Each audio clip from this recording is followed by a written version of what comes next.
disse o professor Evandro Pontes. Por favor, coronel. Então, essa instabilidade que nós vivemos no país, e eu gosto muito de fazer as análises, um pouco mais afastada,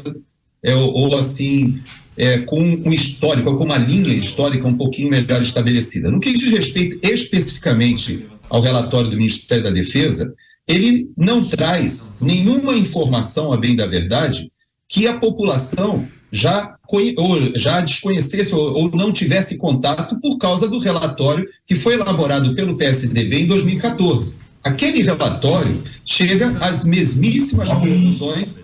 Esse está melhor.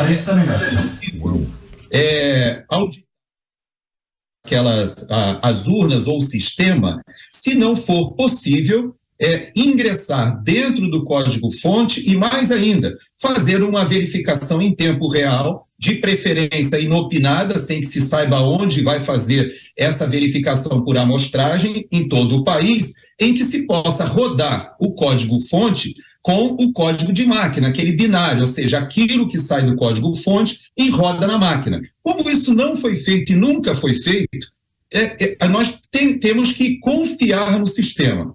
Nós, no Brasil, nós temos urnas de primeira geração que foram muito modernas há 20, 30 anos atrás, mas que hoje nós já estamos com urnas, veja bem, no Paraguai, o nosso país vizinho, um país pequeno, um país muito mais pobre do que o Brasil, e, no entanto, no Paraguai, a eleição é feita com urnas de terceira e consideradas até quarta geração. E o que são essas urnas de terceira e quarta geração? São as mesmas urnas, ou seja, a tecnologia é muito semelhante, mas que ela permite a auditagem dos votos, a contagem, a verificação, se aquele boletim de urna corresponde aos votos que foram dados. E ela avança, mais ou menos como no Brasil foi concebido a ideia do voto impresso, em que o eleitor registraria o voto, ele verificaria o que foi impresso, aquilo cai numa urna, ele dá o ok, e depois, no final do dia, aquela mesma sessão confere com o boletim de urna e faz a transmissão.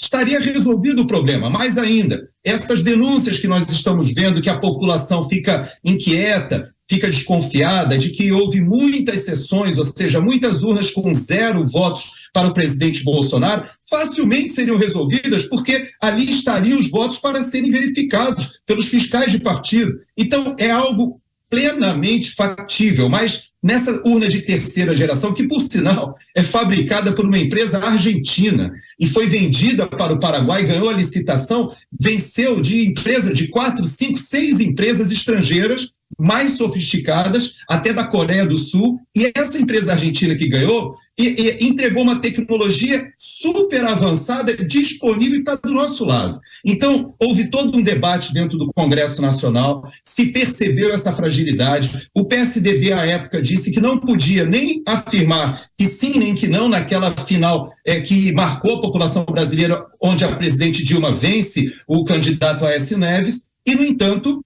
o PSDB hoje tem um representante, ainda que ele tenha mudado de partido muito recentemente, que é o vice-presidente do presidente Lula, que diz que o presidente Lula gostaria de voltar à cena do crime, e esse mesmo ator político se coloca como vice-presidente na chapa, e agora ele que sofreu as consequências dessa dúvida, desse momento de instabilidade na eleição do Aécio de seu partido, agora ele se vê na situação de enfrentar essa dúvida de novo, e desnecessária. Por que é importante a gente historiar, e eu digo que é desnecessária? Quem é o ator principal desse momento de desconfiança?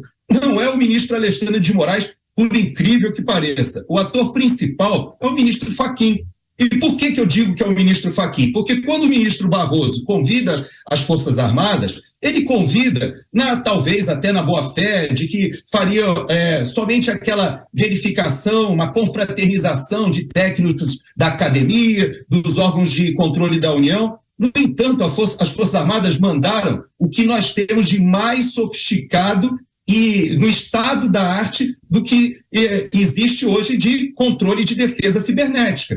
E esses técnicos, quando chegaram lá, viram, não é possível fazer uma verificação dessa forma. Trocaram inúmeros ofícios E o ministro Fachin ainda ironizou quando o presidente Bolsonaro foi à Rússia, dizendo que o presidente Bolsonaro estaria tratando com o presidente Putin o ataque às nossas urnas por meio de um ataque cibernético. Ele faz essa ironia e quando as Forças Armadas sugerem o que poderia ser feito para corrigir, ele diz: aqui não é lugar de interferência, nós não precisamos de forças armadas, nós precisamos aqui de forças desarmadas. Claro que num trocadilho de provocação. Então nós percebemos que quem escala essa crise é justamente o Supremo Tribunal Federal, que conspira contra a sua própria legitimidade. A partir do momento que o ministro Barroso vai ao Congresso Nacional articular para a não aprovação das urnas com voto impresso, isso gera uma desconfiança. A partir do momento que o ministro Fachin desafia as Forças Armadas e provoca com esse tipo de mensagem dúbia, né? Querendo dizer que aqui as Forças Armadas não têm lugar, passando a ideia de que as Forças Armadas queriam interferir. Pelo contrário, as Forças Armadas aportaram seus melhores recursos para que a gente não chegasse nessas eleições com esse tipo de dúvida. E o presidente Bolsonaro, a bem da verdade, alertou diversas vezes que havia esse risco.